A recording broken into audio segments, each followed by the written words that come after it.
नमस्कार मित्रांनो, स्वागत आहे तुमचं आपल्या यूट्यूब चॅनलवर। मित्रांनो, आपल्याला रेशनिंगचं धान्य मिळत असेल तर रेशनिंगचं धान्य आपल्याला किती प्रमाणात मिळतं, ती किती किमतीचं आहे, रेशन दुकानदार आपल्याला किती देतो, या संबंधीची सविस्तर डिटेल पाहिजे असेल तर अवघ्या एका क्लिकमध्ये स्वतःच्या मोबाईलवरून सुद्धा तुम्ही ही सविस्तर डिटेल पाहू शकता। शासनामार्फत ही सुविधा मित्रांनो उपलब्ध करून दिलेली आहे। भरपूर लाभार्थ्यांना याबद्दलची माहिती नाही आहे। जर अशा गोष्टी आपल्याला पाहिजे असतील तर शासनामार्फत जे ॲप्लिकेशन आपल्याला उपलब्ध करून दिलेलं आहे याच्यावरून आपण ह्या संपूर्ण सविस्तर गोष्टी पाहू शकता। तर ह्या पाहिजे कशा याबद्दलची सविस्तर डिटेल आता आपण या व्हिडिओत पाहणार आहात।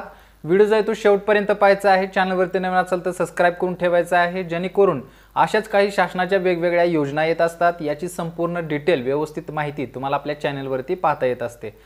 तर मित्रांनो, आपल्याला संपूर्ण डिटेल पाहण्यासाठी आपल्या मोबाईलमध्ये एक ॲप्लिकेशन जे आहे ते आपल्याला इन्स्टॉल करून घ्यायचं आहे।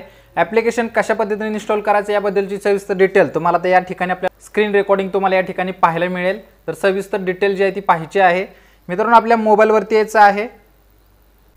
मोबाईलवरती आल्यानंतर आपल्याला गुगल प्ले स्टोअर जे असेल ते आपल्याला ओपन करून घ्यायचं आहे। गुगल प्ले स्टोअर ओपन केल्यानंतर आपल्याला वर सर्च बार दिसत आहे, याच्यावरती क्लिक करायचं आहे। क्लिक केल्यानंतर याच्यामध्ये आपल्याला मेरा रेशन हे एक ॲप्लिकेशन जे आहे ते इन्स्टॉल करून घ्यायचं आहे। मित्रांनो, गव्हर्नमेंटचं ॲप्लिकेशन आहे। ॲप्लिकेशन आपण इन्स्टॉल करून घेऊया। मेरा रेशन या ठिकाणी पाहू शकता, मेरा रेशन हे ॲप्लिकेशन जे आहे ते याच्यावरती आपण क्लिक करतोय। इथं पाहू शकता लोगो आपल्याला पाहायला मिळेल। याच्यावरती क्लिक केल्यानंतर इथं आपल्याला इन्स्टॉलचं ऑप्शन येत आहे, इन्स्टॉलवरती क्लिक करायचं आहे। हे ॲप्लिकेशन जे आहे ते आपल्या मोबाईलवरती आता इन्स्टॉल होत आहे।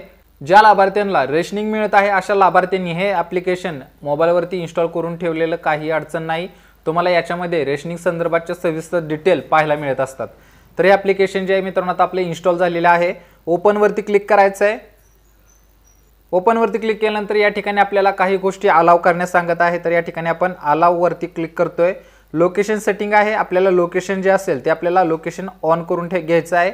इथं पाहू शकता लोकेशन आपलं ऑन केलेलं आहे। बॅकला पुन्हा यायचं आहे, अलाव करायचं आहे।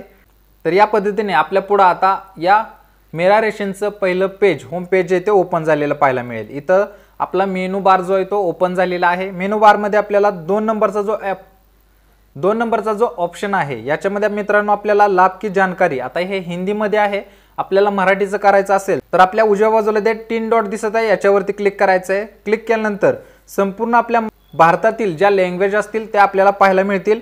याच्यामध्ये आपली मराठी लँग्वेज जे आहे ते सिलेक्ट करून घ्यायची आहे।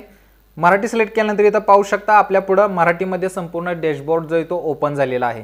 डॅशबोर्ड ओपन झाल्यानंतर लाभ की माहिती 2 नंबरचा ऑप्शन आहे मित्रांनो, याच्यावरती क्लिक करायचं आहे। आता इथं पाहू शकता आपल्या पुढे एक नवीन टॅब जो आहे तो ओपन झालेला आहे। याच्यामधून आपल्याला मिळणाऱ्या रेशनिंगचा तपशील पाहायचा असेल तर 2 ऑप्शन आपल्याला देण्यात आलेले आहेत। याच्यामध्ये 1 नंबरला आहे रेशन कार्ड क्रमांक आणि 2 नंबरला आहे आधार क्रमांक। आता याच्यामध्ये मित्रांनो भरपूर लाभार्थ्यांजवळ रेशन कार्ड नंबर जो आहे तो उपलब्ध नसतो। भरपूर रेशनिंग दुकानदार त्या कार्डवरती हा नंबर जो आहे तो लिहित नाहीत। भरपूर लाभार्थ्यांचे रेशनिंग कार्ड जुने झाले असतील, त्याच्यामुळे त्यांच्या रेशन कार्डवरती जो 12 अंकी नंबर असतो मित्रांनो, डिजिटल नंबर हा आलेला नसतो किंवा लिहिलेला नसतो। त्याच्यामुळे त्यांना रेशनिंग कार्डचा नंबर जो आहे तो उपलब्ध होत नाही। तर त्याला पर्याय म्हणून आता शासनाकडून या ठिकाणी आधार क्रमांक देण्यात आलेला आहे। जो लाभार्थी रेशनिंग घेत असेल त्या लाभार्थ्याचं आधार कार्ड आपण याच्यामध्ये मेन्शन करू शकता आणि त्याची फॅमिलीची संपूर्ण डिटेल याच्यामध्ये पाहू शकता। तर आता आपल्या जवळ ज्या लाभार्थ्याचा आधार कार्ड क्रमांक आहे तर तो क्रमांक आपण या ठिकाणी टाकून त्याची सविस्तर डिटेल आपण पाहणार आहोत। तर त्यासाठी काय करायचं आहे, आधार क्रमांक याच्यावरती क्लिक करायचा आहे। आधार क्रमांक सिलेक्ट केल्यानंतर खाली आपल्याला आधार क्रमांक टाकण्यासाठी जो ऑप्शन आलेला आहे याच्यावरती आधार कार्ड क्रमांक टाकून घ्यायचा आहे। तर इथं आता आपला आधार कार्ड क्रमांक जो आहे तो आपण भरून घेऊ। तर या ठिकाणी मित्रांनो आपण लाभार्थ्याचा आधार कार्ड क्रमांक जो आहे तो टाकून घेतलेला आहे। आता याच्यानंतर आपल्याला खाली सबमिट ऑप्शन पाहायला मिळतं, याच्यावरती आपल्याला क्लिक करायचं आहे। सबमिटवरती क्लिक करूया। त्याच्यानंतर प्रोसेसला थोडा वेळ जात आहे। प्रोसेस झाल्यानंतर इथं पाहू शकता संपूर्ण लाभार्थ्याची डिटेल आलेली पाहायला मिळेल। त्या लाभार्थ्याचं नाव, गावाचं नाव, रेशनिंग वाटप झालेल्याचा महिना, संपूर्ण डिटेल आपल्याला याच्यामध्ये पाहायला मिळेल। याच्याच मध्ये खाली मित्रांनो चालू महिन्यातील प्रवेशाचा तपशील म्हणजे किलोग्राम मध्ये मित्रांनो याचा सविस्तर डिटेल आपल्याला इथं पाहायला मिळत आहे। खाली वेट आणि राईस म्हणजे गहू आणि तांदूळ याचा मित्रांनो तपशील आपल्याला पाहायला मिळेल। याच्यामध्ये आपल्याला किंमत जी आहे ते आपल्याला 00 पाहायला मिळेल, म्हणजे सध्या शासनामार्फत हे रेशनिंगचं धान्य जे आहे ते मोफत दिलं जात आहे। त्याच्यामुळे याच्यामध्ये कोणत्याही प्रकारची किंमत नाही। या ठिकाणी 00 आहे, म्हणजे रेशनिंगच्या दुकानामधून जे तुम्हाला गहू आणि तांदूळ मिळतं हे पूर्णतः मोफतमध्ये मिळत आहे।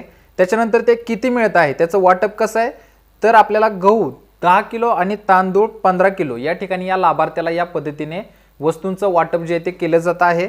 त्याच्यानंतर त्याचा शिल्लक तपशील सुद्धा पुढे देण्यात आलेला आहे। 10 किलो गहू आणि 15 किलो तांदूळ हा मित्रांनो शिल्लक तपशीलमध्ये संपूर्ण डिटेल देण्यात आलेली आहे। तर या पद्धतीने मित्रांनो तुम्हाला सुद्धा शासनामार्फत किती गहू मिळतं आणि किती तांदूळ मिळतं याचं प्रमाण तुम्ही या ॲप्लिकेशनच्या माध्यमातून पाहू शकता आणि रेशनिंग दुकानदार तुम्हाला त्या प्रमाणात ते गहू आणि तांदूळ देतात का हे सुद्धा तुम्ही याच्यामधून समजू शकता। जर अशा गोष्टी आपल्याला माहित होतील तर कोणत्याही रेशनिंग दुकानदाराकडून कोणत्याही लाभार्थ्याची फसवणूक होणार नाही। जर अशा गोष्टी आढळून आल्या तर नक्कीच आपल्या जवळच्या कोणत्याही पुरवठा शाखेत तुम्ही याची तक्रार करू शकता। तर मित्रांनो ही चालू घडीला अतिशय महत्त्वाची अपडेट होती। भरपूर रेशनिंगदार आहेत ज्यांना याबद्दलच्या सविस्तर डिटेल माहीत नाही, त्याच्यामुळे भरपूर रेशनिंगच्या दुकानावरती त्यांची फसवणूक सुद्धा केली जाते। तर मित्रांनो आजच्यासाठी एवढंच असणार आहे। तुम्हाला सुद्धा अशा काही अडचणी येत असतील तर नक्की या ॲप्लिकेशनच्या माध्यमातून पहा, तुम्हाला नक्कीच याची मदत होईल। भेटू पुढच्या व्हिडिओमध्ये नवीन अपडेटसह नवीन माहितीसह, तोपर्यंत धन्यवाद।